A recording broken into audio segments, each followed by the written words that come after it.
Bishop, first of all, welcome to Las Cruces. Hope you like it here a lot. Speaking as a hometown kid, this is a nice place to grow up. This is a nice place to be. Well, when I came for the announcement of my appointment on January the 10th, it was my first time in the city, and that's when I discovered what a charming city it is, and I had not realized how diverse it is as well. And certainly enjoy the fact that there's a wonderful university here in town, and the military nearby, and so I think it gives a nice mix to the community, and really looking forward to being a part of it. Number one, what will be your goals and areas of focus as you begin your time as a new bishop? Sure. Well, my first goals are to get to know, first of all, the priests, because they're my first collaborators in the ministry. And of course, the team, the staff here in the pastoral center, the religious sisters, religious brothers, and to get to know the parishes. So that'll be in the next 3 months or so. I'll be celebrating confirmations in all the parishes. So I'm looking forward to paying visits to the parishes. And I mentioned to the priests, I had a nice visit with them back in January, the day after the announcement. And they were very welcoming, very excited, kind of anxious to find out who I am, and the same for me with them. But I told them, I said, when I come out to visit, my time is yours, and so I offered to them if they want to, I'm happy to come out early to the parish and spend the day there and have a meal with their team and their staff, and to get to know them and get to know their ministries. And so that's the first order of business, is to get to know who's who and what's what, and particularly the parishes, to meet with the people, to find out who they are, what their concerns are, what their hopes are, so then eventually down the road some clarity begins to unfold as far as what's the pastoral plan, and what's the direction in which where we lend emphasis. So those are the kind of the first order of business, if you will. With that being, what changes would you hope to bring as the new bishop of the diocese? Mm-hmm. Well, I'm not sure that I want to bring any changes. If changes are necessary, well then yeah, we can look at that. But I'm certainly don't believe in changes for the sake of change. So I admire Bishop Ramirez greatly. In the time that I've known him on a personal level, I've been following him since he was made a bishop. The high school that I attended in Houston was run by his religious order.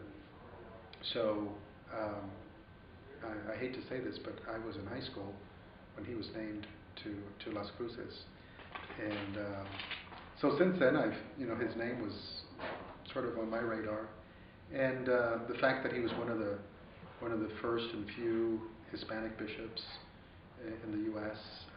So I kind of followed him along and have admired him, and now seeing the diocese, I've seen what tremendous work that he's done to build up the diocese from scratch.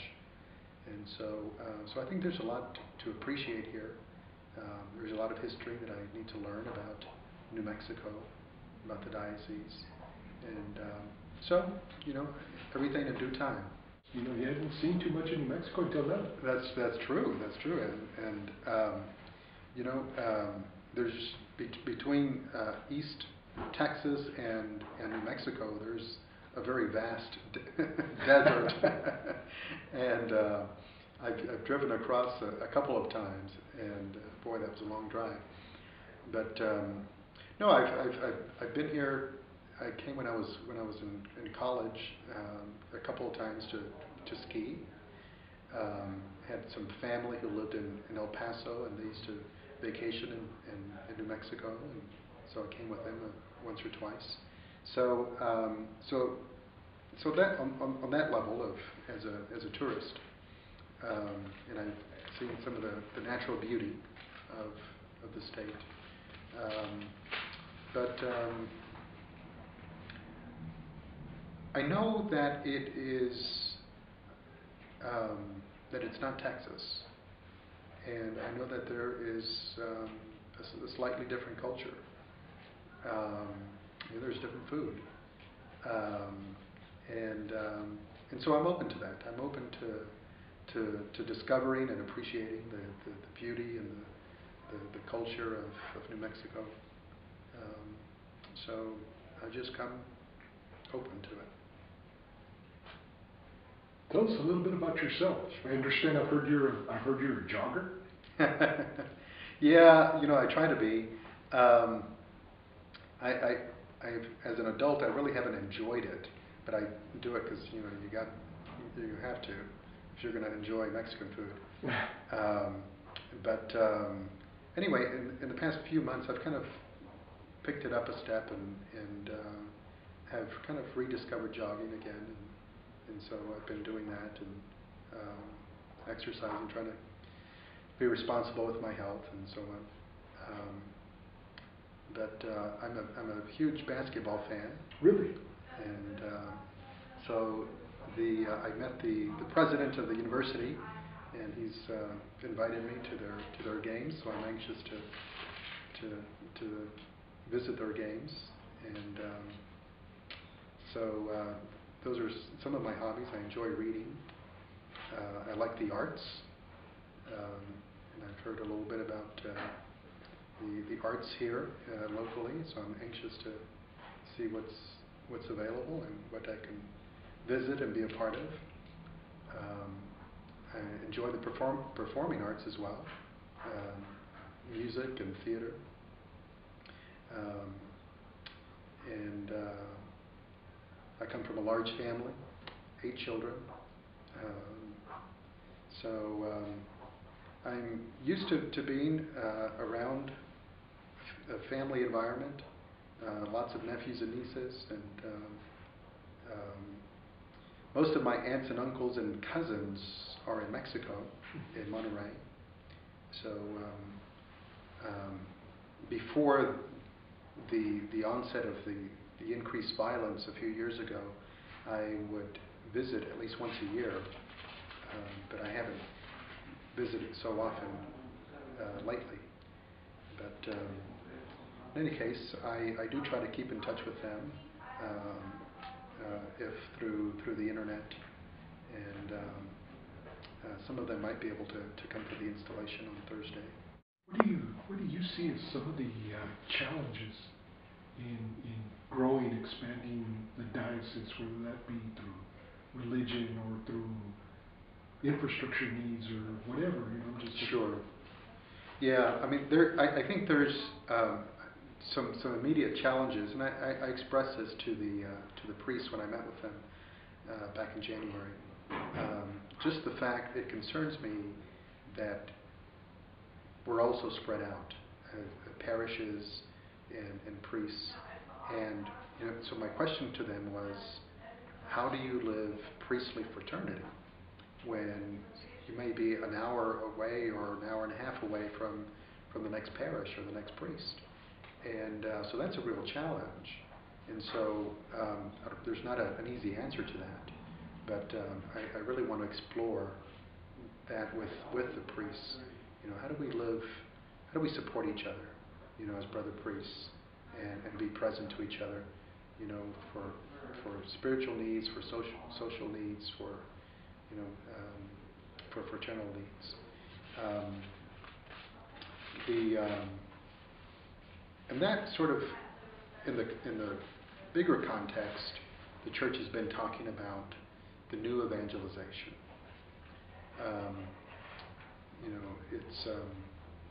It's not that there is a new gospel, certainly not, It's the same message. But the church has been talking, and Pope Benedict has specifically said,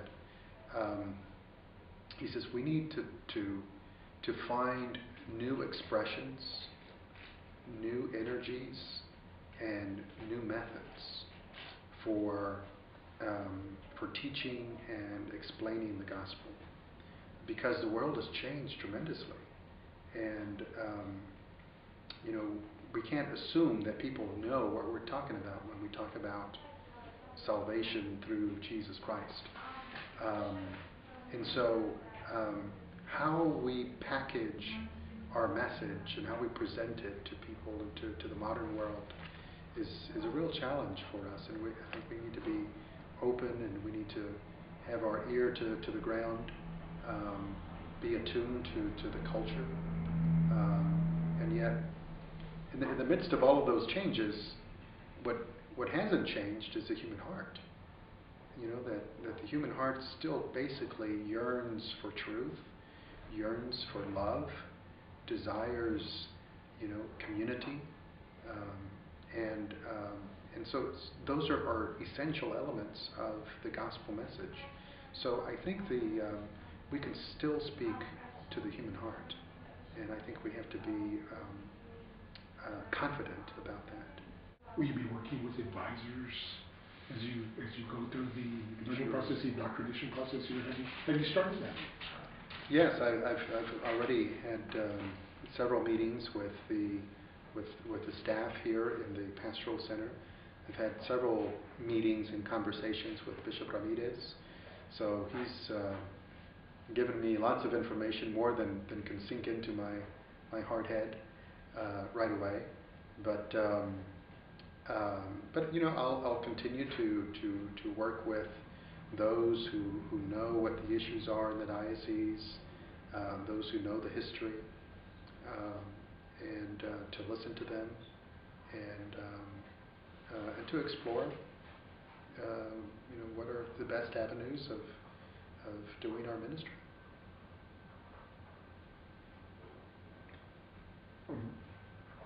I'm curious, with that, how much does it help having a bishop here to be able to rely on, having that institutional knowledge, if you would? Yeah, well, that's critical, and I look forward to being able to visit with Bishop Ramirez every now and then. I don't want to put too much on him as if he were continuing to be the active bishop of the diocese.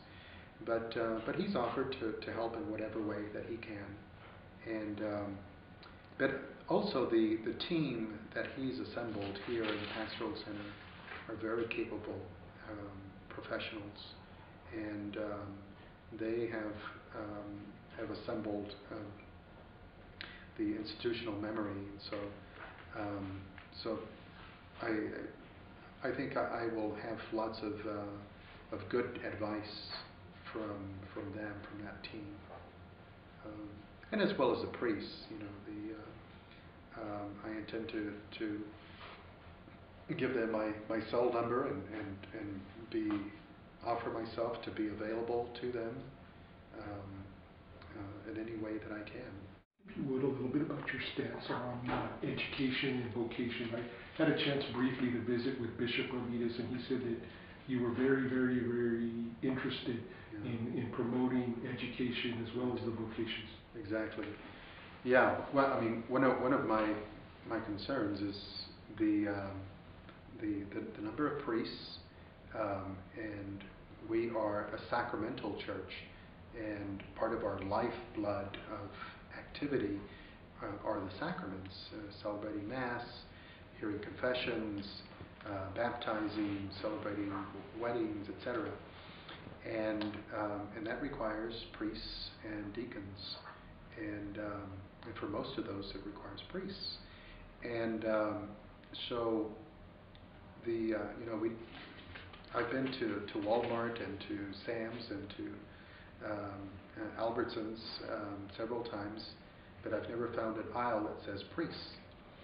And so you can't simply mail order a priest or or find them on a shelf. They come from families, they come from communities, and they have to be fostered. And so my point is that we have to create environments in homes, in communities, that foster vocations. That foster vocations to married life, vocations to the missions, vocations to religious life, and vocations to priesthood. And so that's certainly one of my concerns, and it's one of those one of those things that we can't relegate to one person or to just a team of people. That's something that we all have to be a part of. And with regard to education, my emphasis with regard to education comes from my own personal story, my history. My dad had dropped out of school growing up in Mexico, rural Mexico. And he lived on a farm, and he didn't like school, like most kids don't, or a lot of kids don't. And so he said, when he told his dad he didn't like school, his dad said, "Okay, I need another hand on the farm." And so he went to, dropped out in 6th grade and started working on the farm, and realized that it was kind of a dead end for him. So he went into the big city and found odd jobs to do, and he realized how difficult life was, to get ahead without an education. And so that was his constant sermon to us, his children, to stay in school and to get an education, because even though we may not use it directly, it will open doors for us, doors of opportunity. And I remember him showing us his blue-collar, rough hands, and he would say, "Look how hard I have to work to put a roof over this family, and to put food on the table, and thank goodness God has blessed us, and we're okay. But," he said, "don't make the same mistake that I did." And I just believe that education, not only does it open opportunities for us, but it opens a different horizon for us. It helps us to see the rest of the world, and to understand the rest of the world. And I think the important thing is to learn how to learn, and that we keep learning throughout our lives. And that's important as human beings, not just to get a higher paying job, but to be the best person we can be. And then one final question.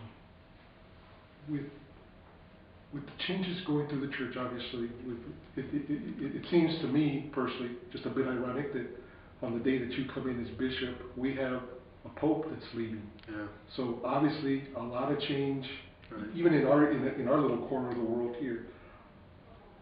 How do you help people like myself, Catholics like myself, deal with that and be able to move on, right. With that, taking into account that there's a lot of TV stories, there's a lot of news out there about the ills, the pratfalls of the Catholic Church, and all of that. How do we keep that in perspective?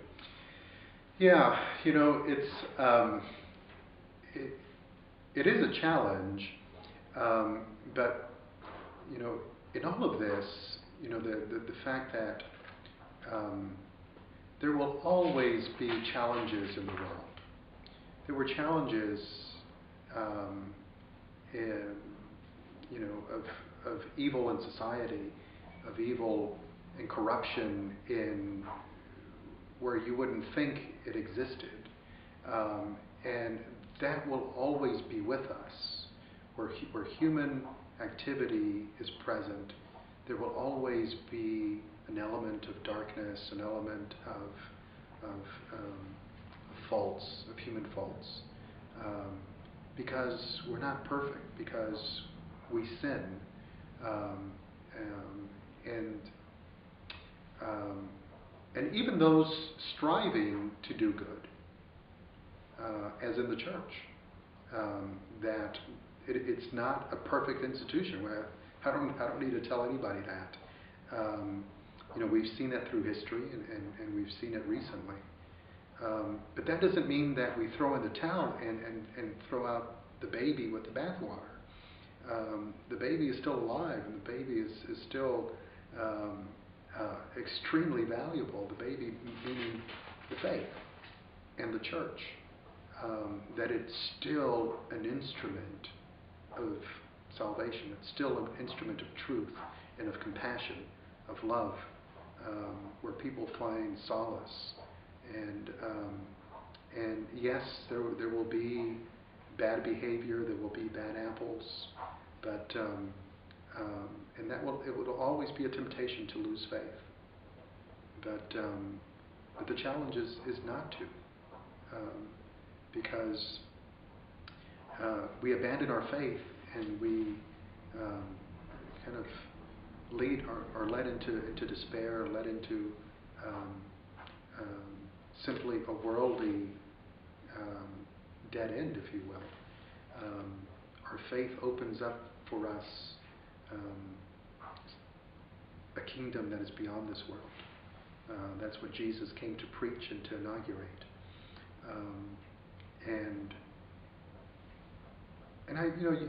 What's encouraging for me is, I go visit communities, I visit parishes, and I see people, I see the faith alive, and people who have been touched by the compassion of others, people whose lives have changed, because of their faith, because people believed in them, and because they believe in God, who has touched their lives in some way.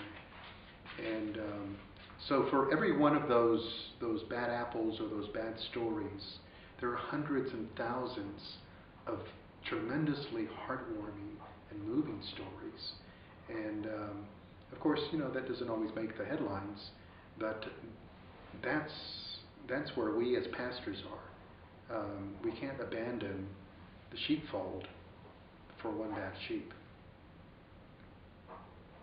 Will you see Mass? Will you yourself see Mass? I will. Yes.